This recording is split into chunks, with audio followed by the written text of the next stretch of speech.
G'day there. Welcome back to the Best of the Rest podcast with David Attenborough and Freezer. Yeah, that'd help. I was getting ready to talk and she wasn't even set up. You know what else would help? If you press record. If I recorded your microphone. Fuck. One job. Too loud. Turn it down. Turn it down. Just keep it running. Or I'll get this cue you now and see what happens. I wonder if we can do it. See him in the background for a bit. Nah. Yeah, there we are. Okay. Finally fixed it. We're on. Just a couple of technical difficulties. Am I in or is it just the Sticks cast? No, it's the Sticks and Freezer. Or I think there was a bit of fucking like really terrible David Attenborough sort of impersonation. That was shocking. Yep. And then I'm just in the background like the little wild animal he's reporting on. You can see the chipmunk in the background working away at his computer. Oh, my chipmunk. Did I just... Fucking arsehole. Could be worse. Coming from the giraffe over here. You could be, I don't know, like a hyena. Those things are fucked. I couldn't think of anything else. I can't do a hyena laugh. Go on, give us your best shot. Oh, man. Minute 40 of absolute rogue. Let's wind it back to what's this podcast actually about? Isn't it like bird spotting or? Yeah. Bird spotting at the Saudi Arabia Jeddah Grand Prix. Do you reckon they have any birds around there? Couple. Sick. How fuck would I know what birds they have around there? Fucking rogue bastard. Right. Come Jeddah. on, dial it back in. Jeddah. Right. Qualifying. Best segues. All right, hang on. Before qualifying. Practice was... Fuck practice. Practice was all right. Looked like Norris was up there. Probably... Did he top the timing sheets for a couple sessions, I believe? I think he topped it pretty much all of them. He looked red hot and... He might not top the first one. I can't remember. Red hot, ready to have a crack. Probably favourite for pole. Now we zip over to qualifying. Do we? Norris. That was you. Norris was looking fucking wet. As you said earlier. Sticks has come up with this new phrase. I don't know how to use it. Wet? No, that's like some UK Eshe talk. I think wet is like I'm gonna like stab you or something. Oh shit. So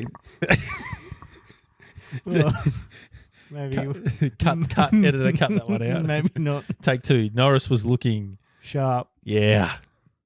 Like the knife that you made him wet.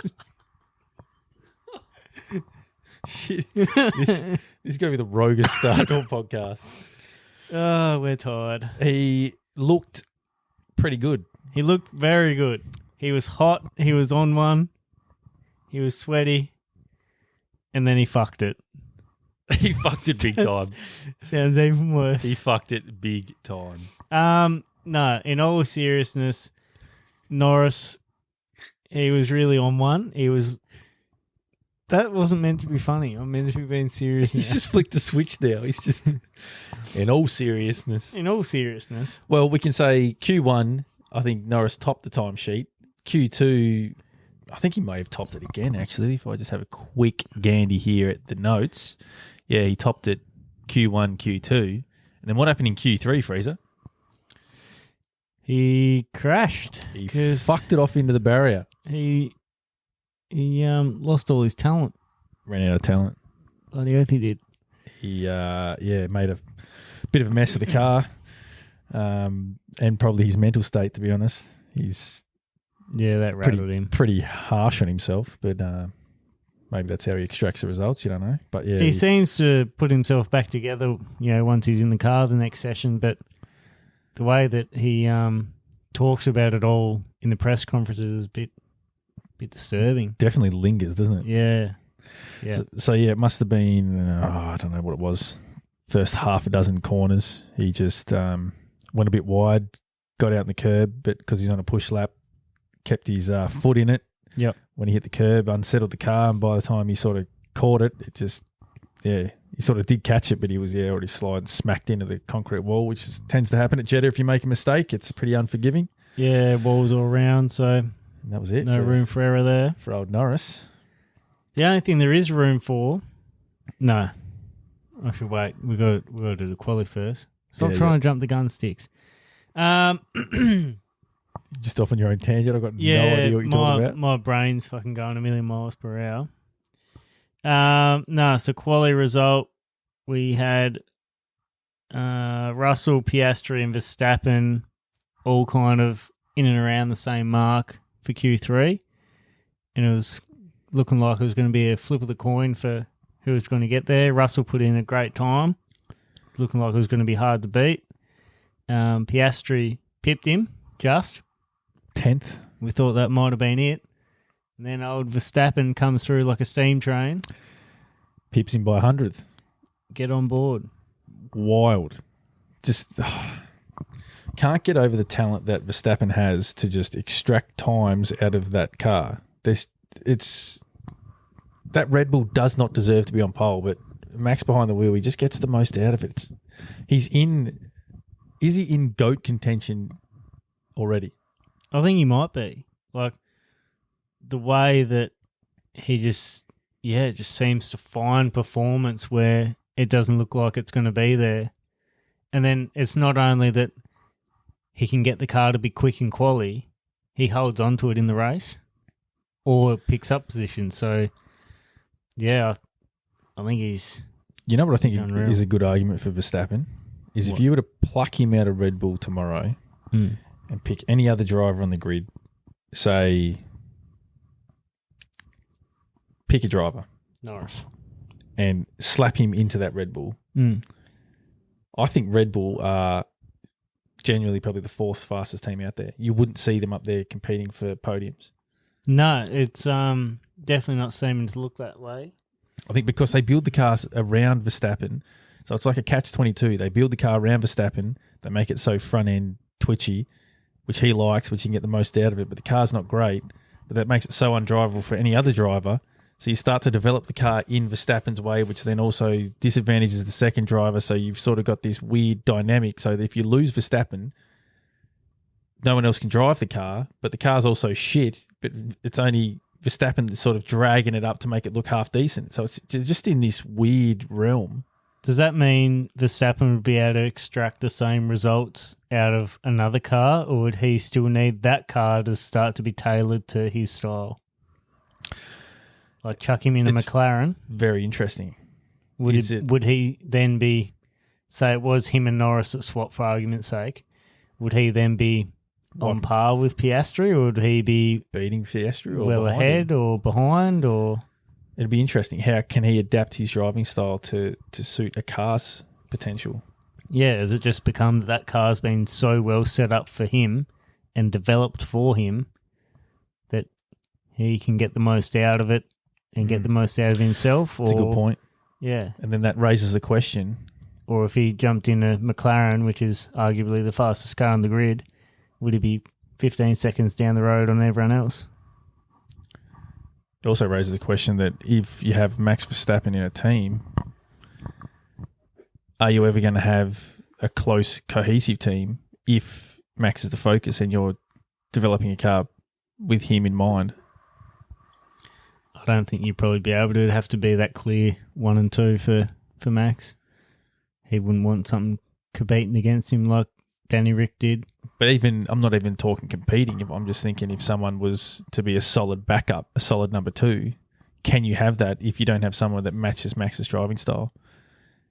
Yeah, well, I guess it's started being so tailored towards Max's driving style that they almost need someone even that's, you know, maybe not full F1 quality, but drives similar to him just to be able to handle the car. It's almost like by maximising Max's output by tailoring the car to him, you widen the gap between your primary driver and your secondary driver. Yeah. But if you close that gap, giving the secondary driver a better car to race with, you then take away the sharpness of Max.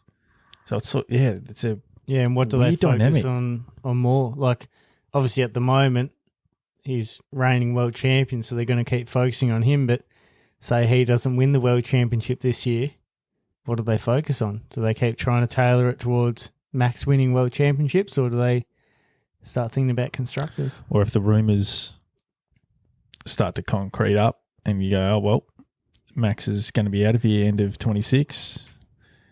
We can't build a car around him because he's not going to be here next year. What happens then? Yeah, that's exactly right. There's a lot of... Have they put all their eggs in one basket? I think they certainly have. And I mean, I think every team would, because you've got the best driver on the grid at the moment. And, well, Max is only 27, so, you could realistically, he could be the best driver on the grid for the next 5 to 10 years, potentially. Certainly. He's Where were you, mate? You were... I was thinking about the driver standings after this race result. I thought you were going to have your lunch. What are you going to have for lunch tomorrow? Just Anyway. And what was this race result, Sticks? Who won? Yep. I suppose we should get into that. Probably should. Yeah. So, yeah, we had obviously Verstappen pole, Piastri second. Start of the race was probably the spiciest part of the race. Yeah. Piastri got a bowler start, was just in front of Verstappen and had the inside line. Verstappen tried his old trick of, I'll brake late and be first to the apex. But Piastri was like, no, mate, this is my corner. Yeah. Held his line. Verstappen went wide, went off the track, but didn't redress the position, held his line, come out of that first little 1-2 corner in the lead. And then there was a crash and he didn't redress. So he got a 5-second penalty, and that sort of was the race more or less. Pits come, Piastri took over and just held a nice few second lead over Verstappen for another win. Fuck from our boy. Got the win. Got the dub. And then what does that dub do to the driver standing, Sticks? Yeah, well, if I'm not mistaken, I think we've got an Australian leading the Drivers' Championship. Woo! Get it up there. How good. I think it's the first Australian since Mark Webber in 2010. And you know what I actually thought about when I heard that stat? Obviously, Danny Rick never led the championship. No. Which is crazy. All the hype around him, and at not one point did he lead the Drivers' Championship. I kind of can't believe he didn't win one. But in saying that, you got to look at the other drivers that are around at his time as well. I guess you had that Mercedes dominant era. Yeah, like he was racing against Raikkonen and Rosberg and fucking Vettel, Hamilton, Bottas, Verstappen. Like, that's packed. And then Leclerc coming in later years as well, obviously. And nobody was beating those Mercedes for that good stretch. There was Ferrari popped up and Red Bull popped up, but it was pretty much a dominant Mercedes and a little bit of this and that with other teams. But yeah, that's crazy to think he never led a championship. Nah, unreal. So yeah, Piastri leading the championship, looking good, solid mental state. And on to Miami next round, but it's going to be interesting because if he has another solid weekend and extends that lead, or Norris bottles it again, it could open up a bit of a lead. Like Norris could break mentally early on. Yeah, it's going to be interesting to see. Like you said, Piastri had a great result and he put it to Verstappen, which we've kind of struggled to see that of Norris kind of standing up against Verstappen and not letting him push him around. So Piastri seems comfortable to get his elbows out. So it's going to be interesting. Yeah, see what pans out.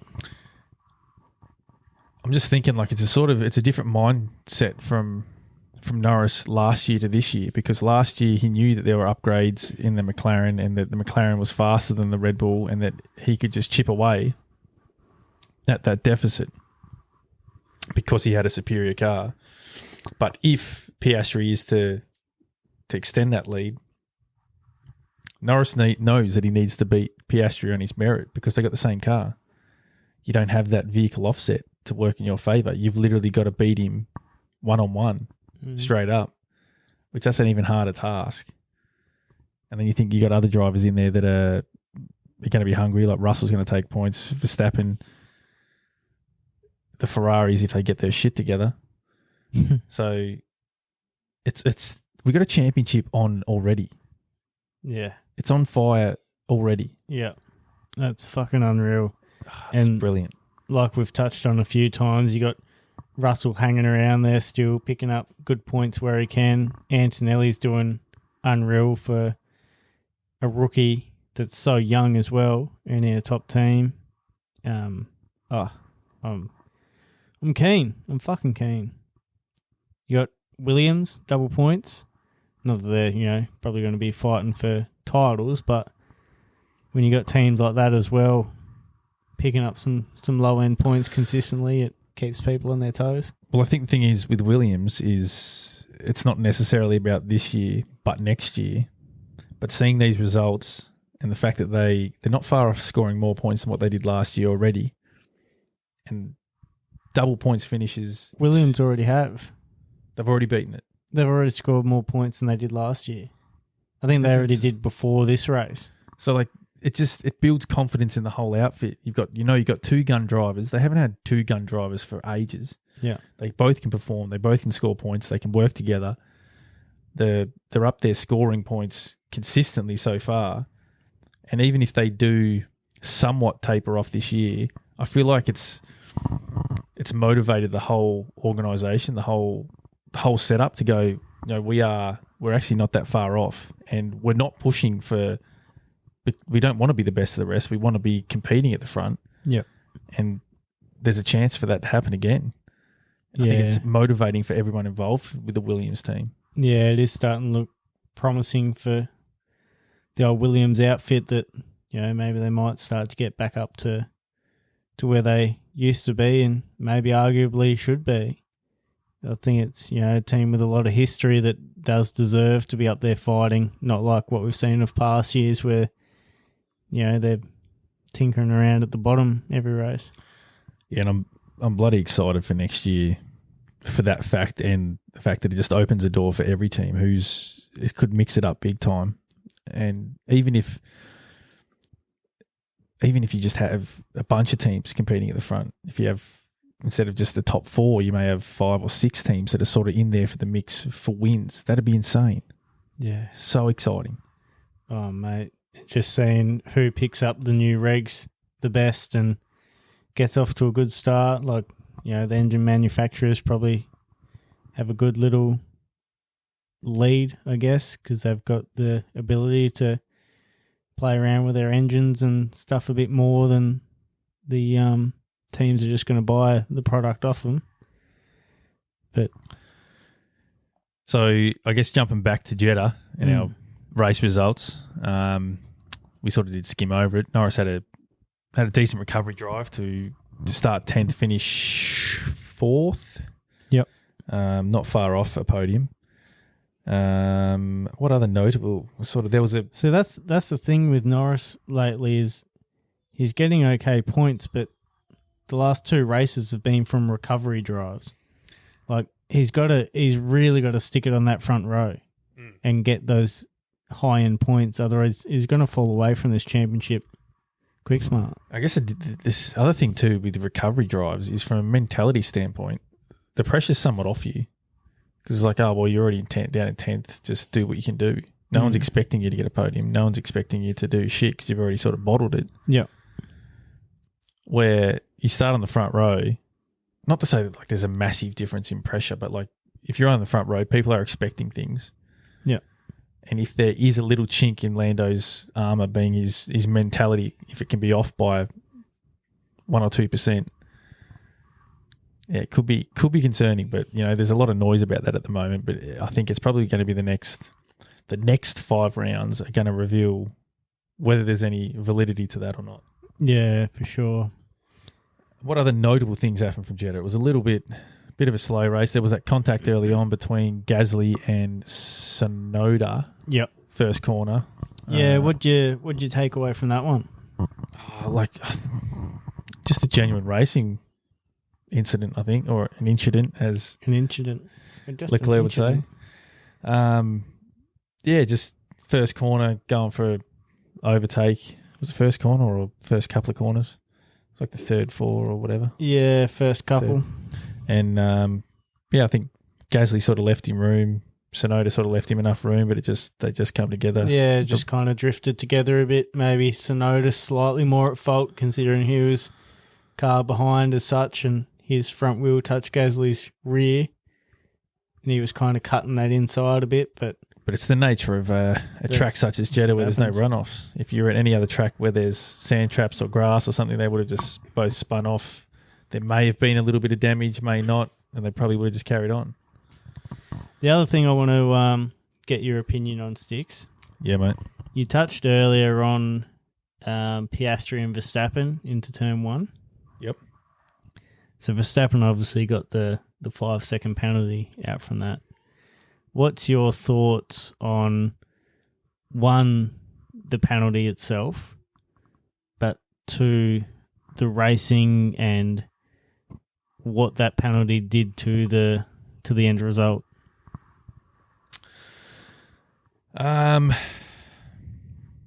Initially, like, I agree with the penalty. In my unprofessional opinion, Piastri had that corner. He was slightly ahead.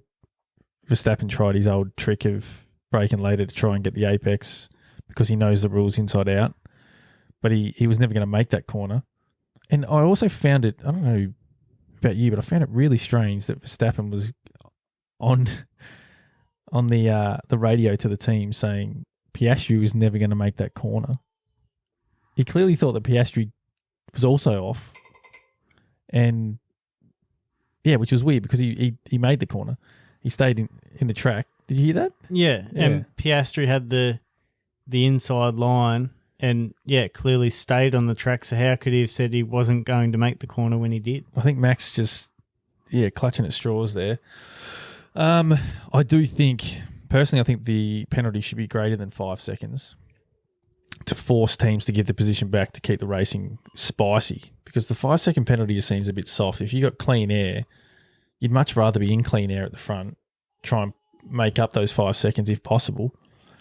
Like if you flip that around the other way, and that was Piastri that did that, who's in arguably a quicker car, and then he's got clean air, well, he probably would have just driven away from Verstappen, probably would have gapped that 5-second penalty, gone into the pits, and come out still in the lead. So I think they need to be harsher to force some more racing and not leave that open as a little bit of a loophole. Yeah. What do you think? That's exactly my thoughts. But in terms of like making it harsher, because like you saw later on, Lawson got that 10-second penalty for, bugger all really.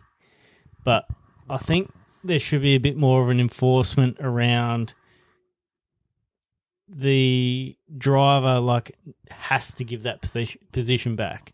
Because like you're saying, if they're in a quicker car, kind of like Verstappen did in Vegas last year or the year before with Leclerc, where he just got that 5-second penalty, drove away, didn't care, soaked it up, off he went. So they kind of need to be forced to give that position back and say, right, you've got, 3 laps to give that position back.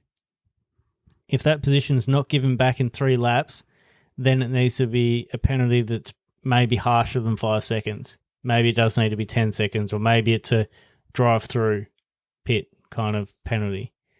Because it's just not forcing the drivers to even want to give it back. Like, Verstappen should have something in his mind where he's not even going to try that. Well, especially this year when you can see that dirty air affects these cars a lot. So you would take the penalty and be in clean air at the front of the race. Yeah. So they need to enforce it some way or another. And the 5 seconds, it's the least harsh penalty in racing, in F1. So, you can look at it and go, 5 seconds doesn't really do much. But if you look back to Australia 24, where there was all those red flags and Sainz got a 5-second penalty, and because it finished under safety car, there was a whole load of cars that were like within a tenth. So 5 seconds dropped him way out of the points from being reasonably high up. So it's like, yeah, on some occasions you can have ones like this with Verstappen where essentially he only swapped positions with Piastri and then ended up only, 2.8 or whatever seconds behind at the end. But then you can have other occasions where a 5-second penalty is the smallest one, but does a massive result. So it kind of needs to be more around the position swapping, more the racing side of it, rather than stock standard. Here's what penalty goes with that incident. And I do like to see a driver keeping Max honest, because Max for too long has known that, well, if I'm off the brakes a little bit later and I'm at the apex first, then the stewards are going to deem me in the right. And if any penalties were to be handed out, it's not going to be to me. Yeah. So, yeah, I liked seeing Piastri say, hang on, mate, two can play at that game. I'm in front. I've got right away. I'm holding my line. I'm not going to be bullied out of this one. Yeah, for sure. And the other thing that I don't understand with a lot of this is they always talk about the apex and if they're ahead at the apex and, it's hard to determine whether this is there or not or whatever. Why don't every corner of a racetrack have two little fucking lines, like say it's a blue line, 90-degree angle to the corner, and it's an inside and shows this is the apex on the inside, this is the apex on the outside, and they can literally just pause the fucking footage, draw a digital line and go, well, here's apex point A to point B, clearly shows this car's ahead of that car. I guess the other thing that needs to be factored into that is the racing line itself, because you could somewhat dive to the apex, be first at the apex, but if you're carrying too much speed and you're washing out off the racing line, yeah. So I don't know how you go about that. Because you might have that in. Yeah, you might have made the apex to that corner, but you haven't even touched the fucking brake pedal, and you're not even going to make anywhere near the next corner. Yeah, like if it's a Jeddah or something, or you end up way off the racing line off the side, on the edge of the track type of thing. Yeah, and that's what a lot of people have said, because apparently Horner came in with a screenshot of Verstappen and Piastri and was like, oh, yeah, but he is side by side or not ahead or whatever, or Verstappen's ahead at the apex. But who made the corner? Yeah, and it's all that shows is a still shot, which doesn't show everything else that's leaded up to that event. No context in a still frame. No, or what's happened afterwards. And then to contrast that, Liam Lawson gets a 10-second penalty because he overtakes down the start's straight finish over the, what am I trying to say? The start finish straight? Yeah, that's the one. Too late, mate. It's too late in the day. Yeah. Got DRS, overtook, I don't know who it was, might have been Doohan. Yeah. And then slightly outbraked himself and went off the track in the next 1-2 corner. Only slightly, like it wasn't like he full on cut the corner or anything, but just went off. Should have got probably, in my opinion, should have got a track limits violation. Yeah. But gets a 10-second penalty for overtaking off the track. So he'd gone past the car. It wasn't like he'd overtaken him in the corner, but then that next braking zone, because he didn't make it, it's a 10-second penalty. Why is that jump straight to 10? Why wouldn't it at least be a 5? That seems so harsh. Yeah. It's not, because penalties should be, driving that gives an unfair advantage, but then also if it's dangerous. Yeah. That's like some of the main reasons for penalties is so that it's not dangerous for the sport. And the thing is with that penalty as well, you can understand it if they were battling into that 1-2 corner, someone goes off and then holds a position, yes, penalty. But if you're already overtaken before that corner and then they've gone, you've out-braked yourself, but it's not actually a part of the overtake, there's arguments for like track limits or a penalty, but I think track limits makes more sense. Yeah, for sure.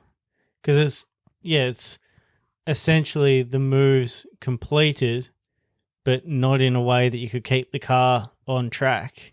So it's I just think 10 seconds is just way too harsh. Because from memory as well, that overtake wasn't like, okay, now I'm going to outbrake you into this zone and then take the corner. Like he was actually already in front of him. Yeah.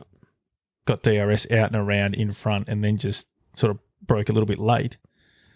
Yeah, just a messy one, but it doesn't seem to make any sense when you can turn around and go to Verstappen. Oh, yeah, 5 seconds, mate. No worry, just lead the race. Yeah. Gain that advantage. Yeah, and then he just, only loses one position in the pit stops and almost makes it up by the end of the race anyway. Bit frustrating. So that's most of the results anyway from Jeddah. It was not the most interesting race. We sort of, after praising Bahrain with going a step softer in the tyre compound, it was a little bit of a step back. Well, I heard somewhere that Bahrain's... How does it work? The hard tyre for Bahrain became the soft tyre for Jeddah because Jeddah was so much harder compound again. Feels like they should have gone a step softer. Yeah, should have been in between. Sounds like they went too far and then everyone was just able to stay on the same strategy and just one stop and... Get a little bit of a snooze fest. Yeah. The only difference was a few of them with that early safety car tried to chuck a new set of boots on and see if they could do something different. But I guess the good thing about Jeddah is that it can be a bit of a snooze fest, but it's still interesting to watch the cars race around that track because there's no space. There's no room for errors. There's a bit going on. No, that's right. Like, she's one where you're going to pay the price. Because the tracks with the runoff is what kind of annoys me.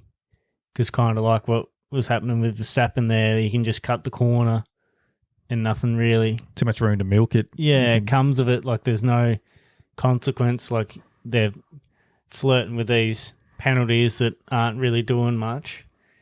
Whereas if that had a bit of gravel or grass or something, then it would have slowed him down and he probably would have lost positions at least. I think grass is the solution.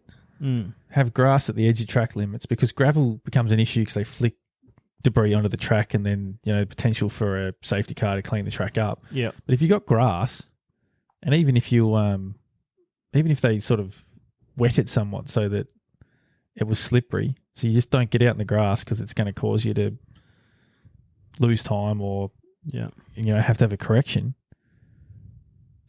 Just make it self-policing so you don't have to get involved. You want it to automate the race as much as possible so you don't have to have these governing bodies stepping in and going, oh, that's right, that's not right, and causing controversy. Just make it clear-cut. Yeah. Eliminate the grey area. You've got a couple of metres there from the white line, and once you hit that green shit, then you're sliding. Yeah. Or you're bogged. They're elite drivers. They're not going to do it. No. All right, I guess we jump into a few points from our predictions and see if anyone scored some points or not. We certainly should. Let's start with qualifying. All right, mate. Who'd you have for pole position? I don't even know. I'm trying to find it. Well, while you're having a look, I had I'm on all kinds of fucking documents at the moment. Max Verstappen, mate, over here. Did you? Picked it.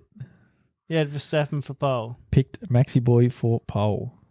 I can't remember. I think I might have had Leclerc. Let's have a look here. I think, you did go Leclerc for one. I'm pretty sure I did. Yeah, I did. So I what did I do that for? Get Leclerc for the win. Did I? That looks good. I like that. I didn't think I did that. Obviously I did. I thought I had Leclerc third. I actually... What the fuck? This must be right, but... I thought I had Leclerc pole, then I had Norris, Verstappen, Leclerc, but I must have backed him in. Anyway, yeah, so nice. This isn't going to lie, and this fucks me. But anyway. Well, I had Verstappen for the win. You had Leclerc, so we're both wrong there. Yeah. You had Norris second. I had Piastri second, so I had them the wrong way around. Yeah. I had Leclerc third. Did he come third, didn't he? Yeah, he came third. No, he was fourth. Fourth. He come third. No, that's qualifying. He did come third. Yeah, sweet. What did you have for left of field? That's right, because it was first Ferrari podium other than the sprint. Sad. Isn't it? You wouldn't think you'd be, what are we, round 5? 15 positions and haven't even made one of them. No. And we've put them as win the Constructors. I think a lot of people did. Classic Ferrari. A lot of stats are going their way. They've got the fastest pit stops this year. They've made no mistakes. They've been quite consistent in all the areas. They're normally shit. Strategy been pretty good. And, yeah, 4th. Fucking 4th. So they pick it up a bit. Left of field, mate. What did you have? I had RB double DNF.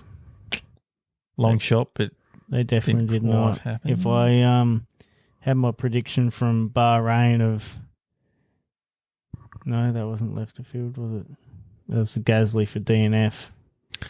I had a left of field that I remember quite clearly that I made up on the spot, and I haven't got written down, so I actually don't know what my left of field was. What was your left of field?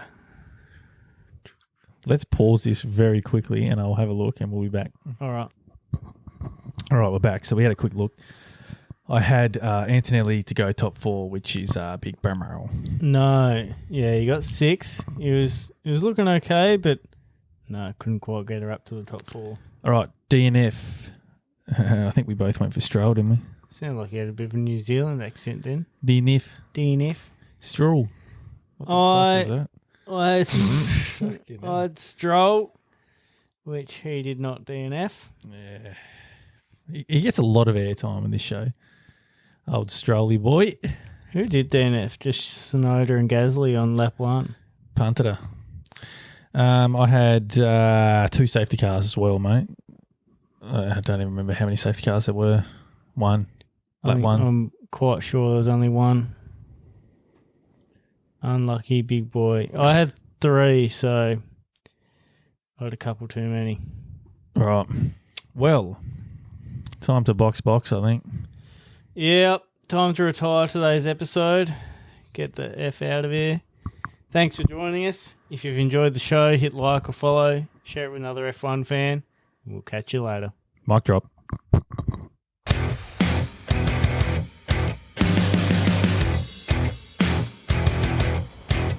Oh, look at this.